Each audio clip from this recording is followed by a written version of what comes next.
ప్రజలందరికీ, దేశ ప్రజలందరికీ, ప్రపంచంలో ఉన్నటువంటి భారతీయులందరికీ కూడా ఈ యొక్క 2024 నూతన సంవత్సరం సందర్భంగా హృదయపూర్వకమైనటువంటి నూతన సంవత్సర శుభాకాంక్షలు తెలియజేస్తా ఉన్నాను. ఈ సంవత్సరము మన దేశానికి చాలా కీలకమైనటువంటి సంవత్సరం. ప్రపంచంలో ఉన్నటువంటి అనేక సమస్యలు ఈ సంవత్సరంలో పరిష్కారమయ్యే అవకాశం ఉంది. అందులో భారతదేశము కీలక పాత్ర పోషించనున్నది.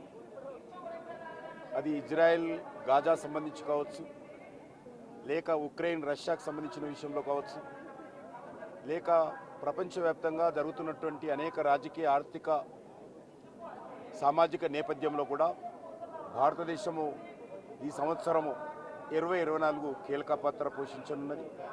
దానితో పాటు మన దేశంలో కూడా మరి ఈ సంవత్సరము మరింతగా శక్తినిచ్చే విధంగా అందరూ కూడా ఈరోజు ఐక్యమత్యంగా మన దేశ అభివృద్ధి కోసము కృషి చేయాల్సిన అవసరం ఉంది.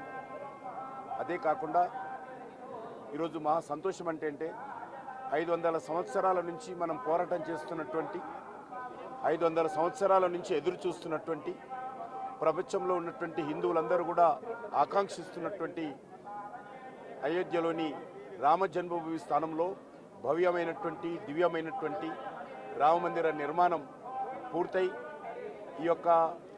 ఇదే జనవరిలో 22వ తేదీ ప్రాణప్రతిష్ఠ జరగనున్నది.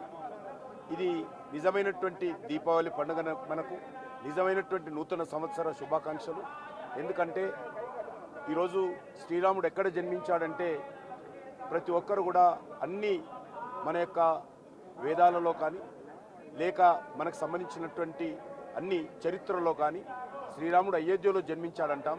కానీ దురదృష్టవశాత్తు 500 సంవత్సరాలుగా అటువంటి అయోధ్యలోని శ్రీమందిర దేవాలయము మరి లేకుండా ధ్వంసమైంది. మరి ఇన్ని సంవత్సరాల పోరాట ఫలితంగా, 500 సంవత్సరాల త్యాగాల ఫలితంగా ఈరోజు అయోధ్యలో మరి రామమందిర నిర్మాణం జరగడము, మన కళ్ళ ముందే ఆ యొక్క రామమందిర నిర్మాణానికి సంబంధించినటువంటి ప్రారంభోత్సవం ఇదే నెల జనవరిలో 22వ తేదీన జరగనున్నాం. కాబట్టి హిందువులందరినీ కోరుతా ఉన్నాను, మీకు అవకాశం ఉన్నప్పుడల్లా వెళ్ళి అయోధ్యలోని రామమందిర నిర్మాణం దర్శనం చేసుకోండి.